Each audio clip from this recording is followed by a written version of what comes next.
draws. Yes, it's unusual for Nepomniachtchi, it's quite unusual. For Giri, I would say it's quite normal, but yes, for a player like Nepomniachtchi, usually if he starts to win from the very start, but not from, not like he's not a player who starts with a couple of draws. That's unusual for him. I totally agree. Exactly.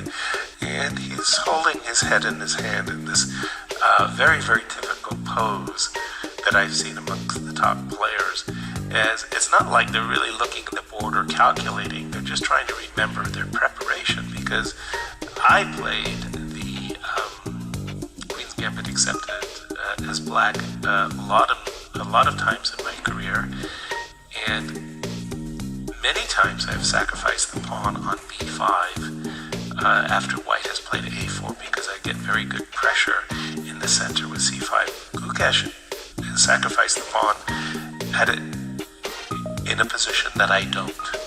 In other words, in this position, I either capture the pawn, which is not what I really want to do, but more saliently, I play the move b5, b4. But then you give up the square on c4, which is a small drawback, and here's something which is very good as a rule to put.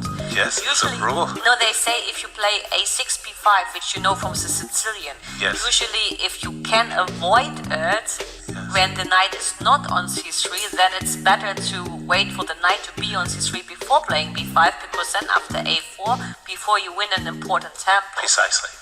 But here, of course, he played b5 to win a tempo, I think, with the bishop hanging on c4, which was the reason to get this tempo. But in general, they say the pawn on b5 is much more useful if there's a knight on c3. Oh, no question about that. Just as you very well described it, Elizabeth, you know, you'll be able to play it with a gain of tempo. But on the other hand, I'm a pawn grabber. Yeah, I know. So you're going to have to make Gukesh's, you're going to have to explain Gukesh for us. Let's say queen takes, queen recaptures on a8 and it takes, and let's assume we're going to castle. Yeah, because so for the moment this is very joyful, because you've got this long diagonal pin. So knight c3, c5, because I mean that pawn on c7 is just a ridiculous pawn, and you want to break up white's very nice. Now there is a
I take on b4.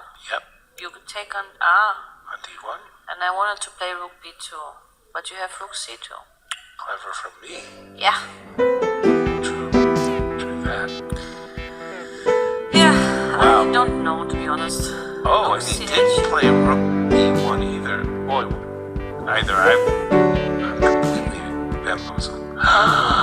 He has perpetual check. King g7 f4. Unbelievable.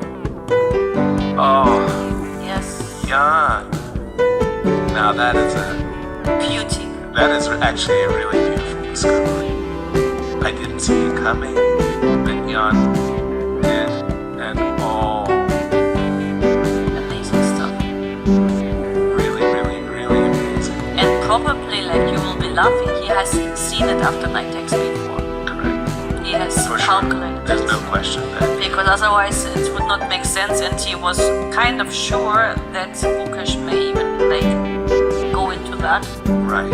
So you were saying, like there's the rules of three defenses, there's the passive defense, which we saw in rook on e1, but there's the clean defense where we saw rook takes b4, you trade as much Yes. as you might be able to down the rook. Yes, Then there's the active, which is always coming first, yeah. and By checking at least. for Jan, he's the type of player who will find the active defense. And this move f4 is really a gem in the position. It's a defensive gem. And, it's actually kind of funny. Rook takes b4, rook g3 check. Of course, we They have are the playing perpetual. it always. Yes, we do have the perpetual. But if you were in a very, very cheeky... Like rook g8, yes.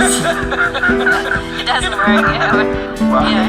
Why does it? I have rook b5 always in the win case, yes. and I also have this plenty of checks in the other case, yeah. And you trade the rook, so that's why it doesn't work very nice. Maybe we should go back to Levon, because apparently, Sure. according to the chat, Levon had missed a mate in 3 at some point. Say